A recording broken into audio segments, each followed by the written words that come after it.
हाग्रामा महिलारिया होनाय शर्तखौ गनायना लादिया हिमन्त बिश्व शर्माया।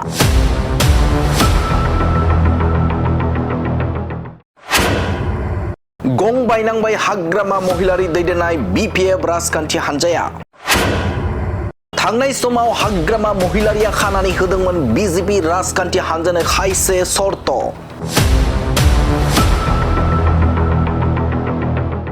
जाय शर्त दंमोन प्रमोद बर' दैदेननाय UPPL राजखान्थि हान्जाखौ NDA निफ्राय आउट खालामब्लासो BPF आ NDA आव हाबगोन एबा सामिल जागोन होननानै बुंदोंमोन हाग्रामा महिलारि बिथाङा।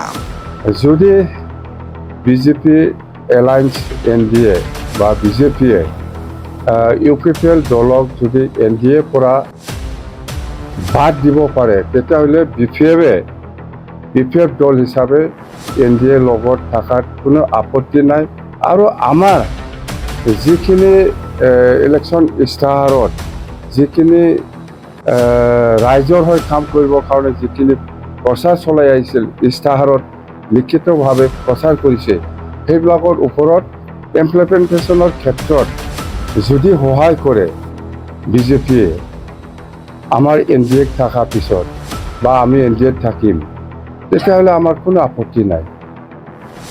সিধা কথা UPPL থাকিলে BPF নাথাকিব।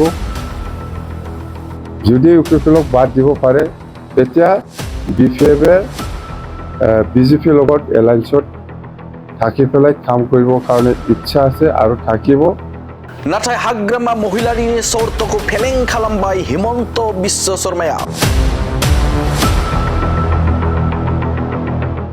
मानोना दिनैसिमबो UPPL राजखान्थि हान्जाया NDA जों दं बे बाथ्राखौ रोखा खालामना होदों खौरां मेलनि गेजेरजों UPPL राजखान्थि हान्जानि गाहाय नेहाथारि राजकुमार नार्जारी बिथाङा। 2025 চনলৈকে BTRত NDAৰ এলায়েন্স আছিলে। আমাৰ 2025 নিৰ্বাচনলৈকে আছিলে। নিৰ্বাচন শেষ হৈ গ'ল। আমি নিৰ্বাচনত বেলেগ খেলিলোঁ। BJP 40টা সমষ্টিৰ কিমানবা সমষ্টিত খেলিলে তেখেতসকলে। আমি 40টাতে খেলিলোঁ। এতিয়া অসম চৰকাৰত NDA হিচাপে আমি 2026ৰ নিৰ্বাচনলৈকে আছোঁ। 2026লৈকে আমাৰ এলায়েন্সটো আছে। 2029 চনলৈকে নতুন দিল্লীত যি ভাৰত চৰকাৰৰ NDA চৰকাৰ আছে 2029 চনলৈকে আমাৰ কমিটমেণ্টটো আছে। ইয়াৰ আগত যদি কিবা সিদ্ধান্ত হ'বলগীয়া হয় তেনেকুৱা এটা পৰিৱেশ সৃষ্টি হ'ব লাগিব। তো তেনেকুৱা পৰিস্থিতি বা তেনেকুৱা সিচুৱেশ্যন আজিলৈকে আহিছে বুলি মই ভাবা নাই।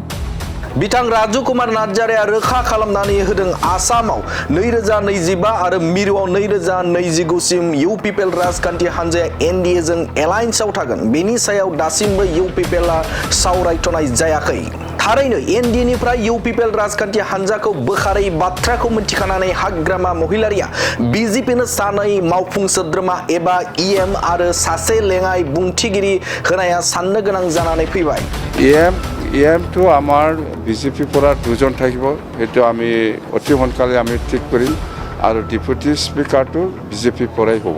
जाय समाव रायजो राजाफोरा BPF राजखान्थि हान्जाखौ फोथायना गासै 28 मासि देरहासार खालामना गोहोआव लाबोबाय। बे समाव हारसिं सरकार दानो हायैयासो बयबो रायजो राजाफोरखौ साननो बाध्य खालामदों। हाग्रामा महिलारिया खोथा होना बिसायख'थि गेलेना देरहासार जाबाय नाथाय गुबुन राजखान्थि हान्जानि सिङाव थानानै खामानि मावलांनो सानबाय। खोथा बायदि खामानि मावनो हादिया होनना रादाब फोसावगिरि बडलेण्ड बुब्लि।